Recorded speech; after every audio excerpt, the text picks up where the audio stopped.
चलिए, कल हम लोगों ने वर्ब के बारे में डिटेल से पढ़ लिया। आज हम लोग सब्जेक्ट को देखते हैं।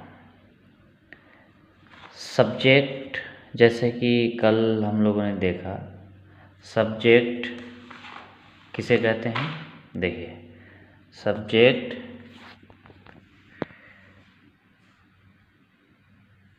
काम करने वाले को सब्जेक्ट कहते हैं,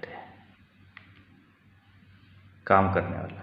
ठीक है, जैसे एग्जांपल लेते हैं, मोहन खेलता है। खेलना काम हो गया।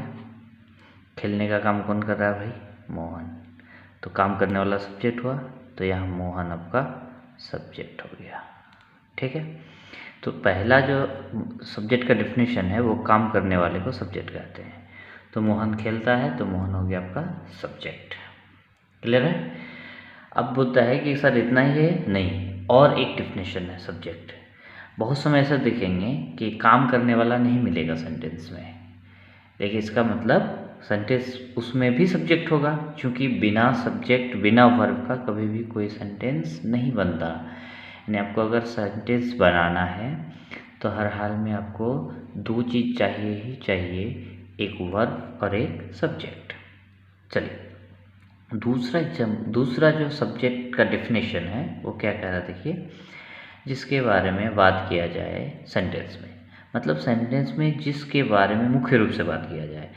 अब जो है वो कोई आदमी भी हो सकता है, कोई जानवर हो सकता है, कोई वस्तु हो सकती, या फिर कुछ भी हो सकता है। अगर हम सेंटेंस में उसके बारे में मुख्य रूप से चर्चा कर रहे हैं, बात कर रहे हैं, तो वो भी हम लोग का सब्जेक्ट कहलाएगा, चाहे वो काम करे या ना करे।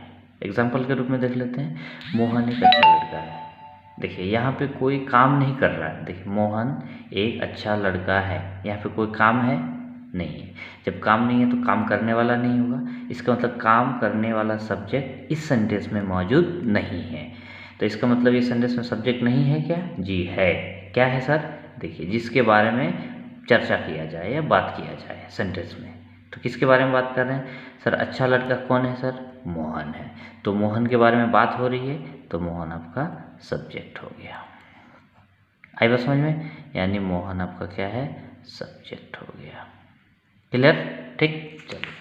अब तो सब्जेक्ट को सर कितने भागों में बांटते हैं? सब्जेक्ट को जो है हम लोग सब्जेक्ट को पर्सन के हिसाब से 3 भागों में बांटते हैं। पहला है फर्स्ट पर्सन सब्जेक्ट, दूसरा बोलता है कि सेकंड पर्सन सब्जेक्ट, और तीसरा third person subject. First person subject कौन है भाई? देखिए, फर्स्ट पर्सन सब्जेक्ट है आई और वी। ठीक है, इसको हम लोग बोलते हैं स्पीकर। क्या बोलते हैं? स्पीकर मतलब बोलने वाला। मतलब ऐसा सब्जेक्ट जो बोलता भी हो और काम भी करता हो। जैसे एग्जांपल लेते हैं, मैं पढ़ाता हूँ।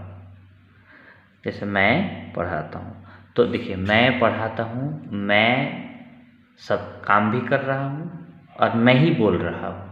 तो मैं जो सब्जेक्ट हुआ वो काम करने वाला सब्जेक्ट हुआ, साथ ही साथ बोलने वाला हुआ, मतलब काम भी कर रहा है और बोल भी रहा है। ठीक है, इसलिए मैं को हम लोग फर्स्ट पर्सन बोलेंगे, फर्स्ट पर्सन सब्जेक्ट हो गया।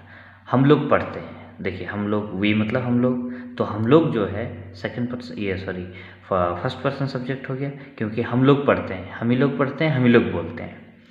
सेकेंड पर्सन सब्जेक्ट यू, देखिए, तो यू जो हुआ आपका सेकेंड पर्सन हुआ। क्यों है?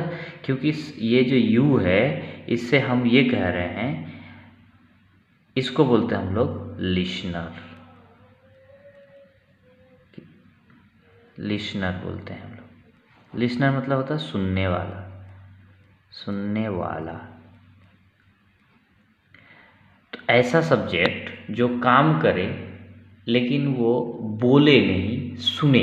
जैसे मैं बोलता, तुम कल घर जाओगे। देखिए, घर जाने का काम तुम करोगे, लेकिन आप बोल नहीं रहे हो, आप सिर्फ सुन रहे हो। ठीक है, इस वजह से तुम जो हो गया वो सेकेंड पर्सन सब्जेक्ट हो गया, सुनने वाला सब्जेक्ट। तो बोलता है फर्स्ट पर्सन में पूरे दुनिया में 2 ही सब्जेक्ट है, आई है और वी है, इसके अलावा और तीसरा कोई फर्स्ट पर्सन सब्जेक्ट नहीं है। उसी तरह से सेकंड पर्सन सब्जेक्ट सिर्फ एक ही है पूरे दुनिया में, वो है यू। यू को छोड़ के और कोई भी दुनिया में सेकंड पर्सन सब्जेक्ट नहीं है। ठीक है, आई वी फर्स्ट पर्सन हो गया, यू सेकंड पर्सन हो गया, और ये तीनों को छोड़ के जो बचा, रेस्ट ऑल जो बचा है, उसको हम लोग थर्ड पर्सन सब्जेक्ट कहते हैं। अब थर्ड पर्सन मतलब होता है, ठीक है, यानी अब मान लेते हैं कुछ भी ले लीजिए, जैसे ही ले लीजिए, ही, तो देखिए आई वी यू को छोड़ के ही है तो ही थर्ड पर्सन है। सी को ले लीजिए थर्ड पर्सन है, ईट को ले लीजिए थर्ड पर्सन है, वी को ले लीजिए दे को ले लीजिए थर्ड पर्सन है। ठीक है, राम को ले लीजिए थर्ड पर्सन है। तो इन तीनों को छोड़ के जितना बचेगा सारा क्या है आपका थर्ड पर्सन सब्जेक्ट होगा। क्लियर है? चलिए, अब बोलते sir number of subject, number मतलब संख्या, नंबर मतलब संख्या। देखिए यानी संख्या कितना होता है, एक होता है, एक से ज़्यादा होता है। चलिए, तो बोलता है क्या, अगर सब्जेक्ट का संख्या के हिसाब से देखेंगे तो सब्जेक्ट को दो भागों में बांटेंगे, एक सिंगुलर सब्जेक्ट और एक प्लूरल सब्जेक्ट।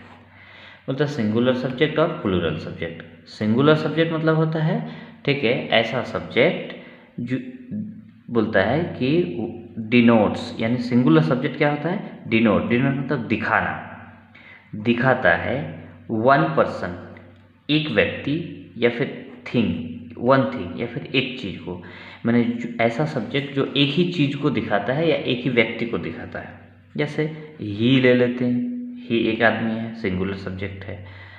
सी ले लेते हैं, एक ही आदमी है, सिंगुलर सब्जेक्ट है। ईट कोई एक वस्तु है, सिंगुलर सब्जेक्ट है। हीरा कोई एक आदमी है, तो सिंगुलर सब्जेक्ट होगा। प्लूरल मतलब होता है डिनोट्स, जो दिखाता है मोर, ज़्यादा आदमी या फिर ज़्यादा वस्तु, देन वन, एक से, यानी प्लूरल नंबर, प्लूरल जो सब्जेक्ट होता है वो एक से ज़्यादा वस्तु या फिर आदमी को दिखाता है। जैसे वी ले लेते हैं, वी मतलब हम लोग, यहाँ एक आदमी है ना, बहुत सारे, तो प्लूरल हो गया। यू मतलब तुम या तुम लोग, प्लूरल हो गया। दे मतलब वे लोग, प्लूरल हो गया। बोले सर आई क्या है, आई भी प्लूरल है। क्यों भाई? क्योंकि आई जो है यानी प्लूरल का काम करता है हमेशा, प्लूरल का काम करता है हमेशा। इसी वजह से आई को हम लोग प्लूरल सब्जेक्ट मानते हैं। क्लियर है? बस समझे? आपको इसको अच्छे से याद कर लेना है। ठीक है, ओके। चलिए अब हम लोग सेंटेंस की तरफ आगे बढ़ेंगे, सेंटेंस पढ़ेंगे।